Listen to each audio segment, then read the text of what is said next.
Olá, amigos! Bom dia! Vamos fazer a prece? Pai nosso que estais nos céus, santificado seja o vosso nome, venha a nós o vosso reino, seja feita a vossa vontade, assim na terra como no céu. O pão de cada dia nos dai hoje, Senhor, e perdoa as nossas dívidas, assim como nós também perdoamos aos nossos devedores. Não nos deixeis cair em tentação e livrai-nos de todo o mal. Senhor Jesus, nosso Mestre, nosso amigo, muito obrigado por mais essa oportunidade de estarmos aqui realizando a nossa tarefa referente à Escola de Moral Cristã do Centro Espírita Meimei. Esteja conosco, Senhor, nesse momento. Nos auxilie na compreensão das lições que vamos estudar, que nós possamos conseguir guardar esses ensinamentos nos nossos corações e que no dia a dia, na hora de colocá-los em prática, nós possamos nos lembrar e assim termos a força, a coragem para fazermos as melhores escolhas. Queremos pedir, Senhor, que ampare e abençoe a cada lar ligado ao Centro Espírita Meimei, cada família, cada amigo que está ligado a nós nesse momento, pelo sentimento, pelo coração, que cada um possa receber o amparo nas suas necessidades.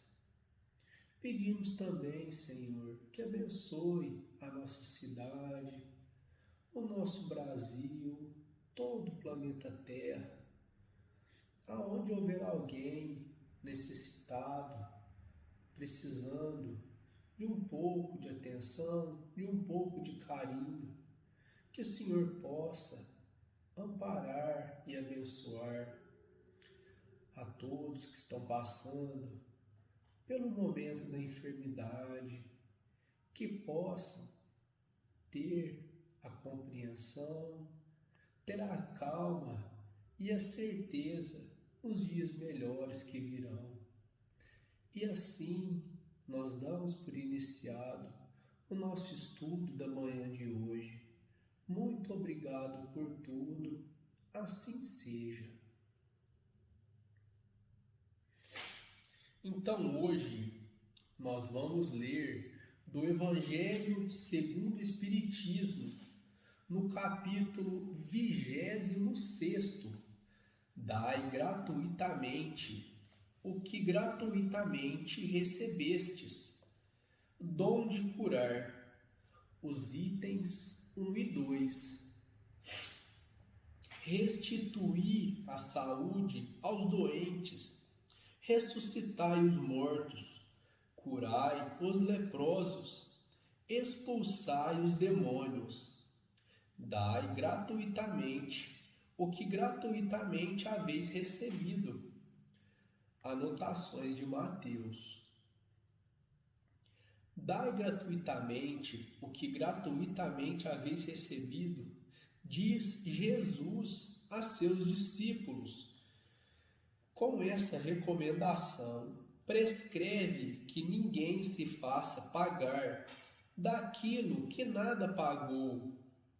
Ora, o que eles haviam recebido gratuitamente era a faculdade de curar os doentes e de expulsar os demônios, isto é, os maus espíritos.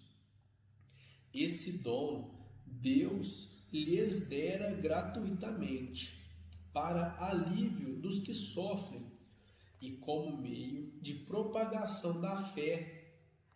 Jesus, pois, recomendava-lhes que não fizessem dele objeto de comércio, nem de especulação nem meio de vida.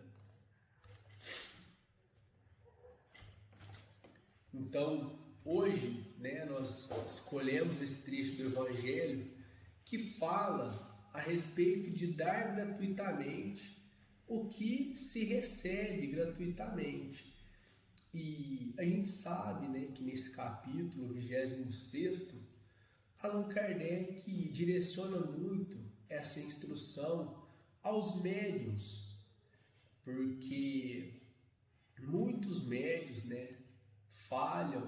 falharam em suas missões por conta de, às vezes, cobrar pelo trabalho da mediunidade, Então, nós sabemos que também não é só esse o meio, porque o médium pode falhar na sua missão.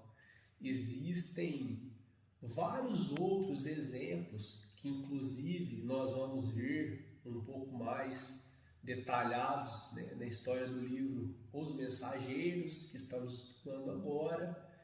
Mas hoje nós vamos falar um pouquinho a respeito desses médiuns que falham. Como José Luiz contou para nós na semana passada, André Luiz havia conhecido o trabalhador Aniceto, ele foi admitido na equipe de trabalho e de estudos de Aniceto, e agora, no dia seguinte, logo de manhãzinha, Tobias o acompanhou até o centro de mensageiros, que era aonde o André Luiz iria fazer esse curso, entre aspas, essa temporada de aprendizagem junto de Aniceto. Então, quando ele chegou, ele ficou espantado com o tamanho da instituição. E ele diz ali que ele tinha a sensação de ver ali várias universidades reunidas, não uma só, várias, por conta da amplitude daquela instituição. E Tobias percebeu que ele estava admirado com toda aquela extensão e falou assim: o nosso centro de mensageiros é muito amplo e não é só isso não que você está vendo. Aqui a gente tem apenas a administração central e alguns departamentos, mas fora do que a nossa visão alcança, ainda tem muito mais. Então ele diz que os pátios, tinham jardins, bancos que convidavam a profundas meditações, e ele via turmas de alunos, de espíritos, se dirigindo às suas salas de aula. Então ele foi caminhando com Tobias, e ele falou assim: nossa, mas é de admirar que nosso lar tem uma instituição desse tamanho, dessa magnitude, destinada a apenas correspondências, mensagens. Por conta do título Mensageiros, talvez ele associou que ali se tratava apenas de mensagens do plano espiritual para os encarnados. E ele disse: não, mas não é assim.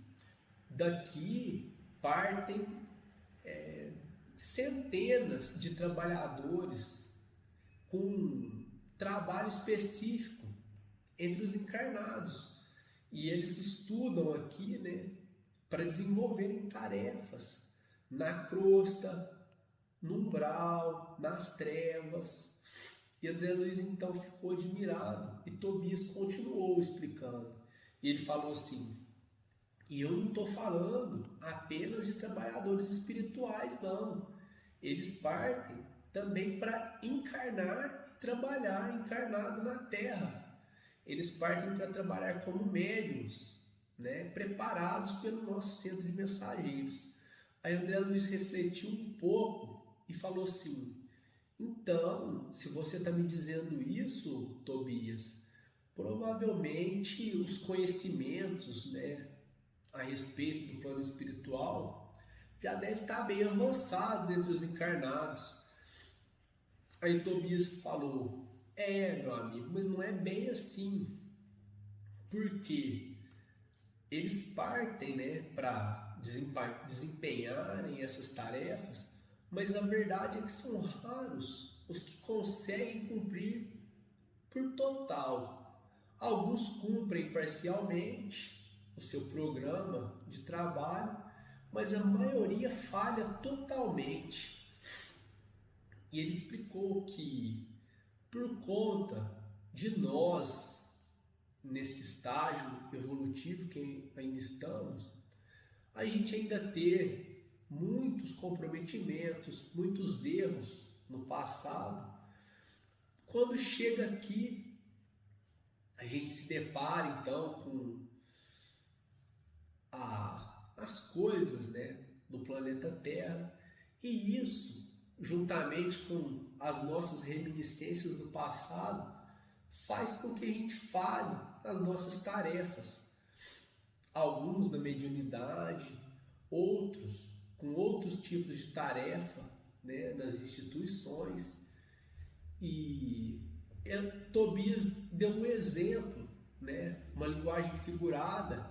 Ele falou assim que não adianta, falando mais especificamente da mediunidade, né, não adianta a pessoa ter uma mediunidade exemplar se no fundo ela não tiver disposição para o trabalho. É como se fosse uma enxada. Imagine a melhor enxada que tiver, do melhor aço, com a melhor afiação, o melhor cabo, mas se o trabalhador não tiver a disposição de pegar ela e colocar a serviço, então o que vai acontecer é que ela vai enferrujar, ela não vai conseguir oferecer, né, a sua utilidade. E assim também é a mediunidade. E isso é o que a gente lida com a nossa lição do Evangelho da manhã de hoje. Alguns médiuns falham, né, ao aceitarem pagamentos. Às vezes o médium não aceita o pagamento por aquele trabalho, mas às vezes a pessoa fica tão grata que quer dar um presente e às vezes o médium acaba aceitando, e isso pode já gerar um comprometimento, né? Pode não, com certeza gera.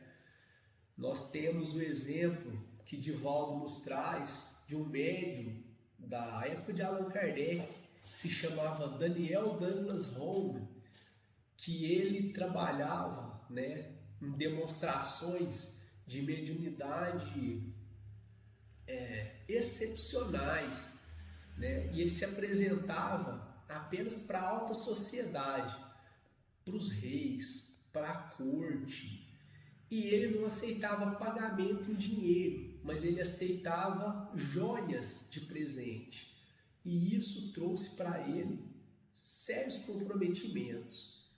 Então, muitos médiuns, né, estudam lá, a gente vai ver no decorrer da história que alguns mais de 30 anos de estudo no plano espiritual reencarnam e não conseguem desempenhar a tarefa. Mas então nessa conversa, né, tão esclarecedora, eles alcançam o local em que estava Aniceto. Então Tobias, que estava com pressa, deixa André Luiz aos cuidados do novo instrutor e vai desempenhar suas tarefas no Ministério do Auxílio. Então Aniceto percebe que André Luiz estava um pouco hesitante, talvez um pouco tímido ali naquele ambiente novo, e pede para que chamem Vicente. Rapidamente chega, né, um novo companheiro, e Aniceto apresenta os dois. Ele diz a Vicente que André Luiz agora é o novo integrante da equipe, e assim como Vicente, ele também foi médico na última encarnação. Então ele pede para que Vicente converse um pouco, né, com André, para que eles peguem mais um pouco de intimidade, porque eles seriam agora, né, trabalhadores parceiros. Eles trabalhariam juntos, né, estariam juntos nesse curso de aprendizagem com Aniceto. E deixa os dois a sós. Diz para que eles voltem ao meio-dia, né, para a instrução do dia, Então os dois ficam conversando e André Luiz diz que depois de 1 hora mais ou menos de contato com aquele espírito, parece que eles já eram como se fossem irmãos. Estabeleceu ali entre os dois uma simpatia muito grande, muito gostosa. Então Vicente pergunta para André como é que foi a última encarnação, e André Luiz então lembra, né, da situação da esposa, que quando ele foi fazer aquela visita, ela estava já com um novo marido, e ele conta para Vicente, né, com um tom um pouco dramático, acentuando, né, as partes que ele ficou desiludido, desgostoso. E ao final, Vicente falou assim: meu amigo, mas de tudo você foi feliz, porque a sua companheira te respeitou até no fim. E Vicente contou a história dele para André. Então ele começou dizendo que ele se formou em medicina, ele tinha bons, né, grandes recursos materiais e decidiu em trabalhar com o laboratório ao invés da clínica. E a sua esposa era uma das principais colaboradoras ali que trabalhava junto dele. E eles estavam numa fase muito boa, as pesquisas iam muito bem. Quando o irmão dele, irmão de Vicente, que se chamava Eleutério, foi morar perto do casal, né, da família, que Vicente e a esposa já tinham 2 filhos. E então ele morava em um hotel, mas direto ele estava no lar de Vicente, partilhava das refeições, dos momentos de descontração, e ele percebeu que a esposa tratava o irmão dele com muita dedicação. No começo, um pouco mais natural, né? Porque era um membro da família, né? Era um cunhado, então ela queria sim fazer um tratamento bom para o irmão de Vicente, mas os dois parece que foram se afinizando e se aproximando muito. Mas Vicente sentiu incomodado, mas não tinha como desconfiar do próprio irmão. E então ele, certa vez, né, tinha uma pequena ferida no nariz e aquela ferida se inflamou e ele veio a desencarnar por conta daquilo. E aí, quando ele foi visitar o lar, do mesmo jeito que André Luiz, ele encontrou a esposa casada agora com um novo marido, que era o seu irmão. Aí André Luiz falou: nossa, mas como são idênticas as nossas histórias. Aí Vicente disse: não, meu amigo, depois eu vim a saber que essa minha feridinha, que nunca tinha dado nenhum problema, ela se infeccionou por conta de um plano que se estabeleceu entre os dois. O próprio irmão conseguiu uma colônia bacteriana fatal e a própria esposa aplicou aquelas bactérias na região ferida do nariz, e então isso fez com que ele desencarnasse. E aí André Luiz percebeu, né, que o caso de Vicente era sim, né, muito mais triste, mais complicado que o seu, e que Vicente já estava bem, já estava equilibrado. E então agora aqueles 2 amigos, né, iriam seguir se apoiando um no outro. E aí ele percebeu que Vicente não queria mais continuar com aquele assunto. E Vicente disse assim: já está na hora, quase, né, da nossa instrução. Vamos procurar então o nosso professor. E os dois saíram em busca de Aniceto. E a partir de agora, o Zé vai trazer para nós, na semana que vem, a continuação dessa história. A gente agradece a todos pela atenção, pelo carinho e deseja aí um ótimo domingo, uma ótima semana. Até mais!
solar.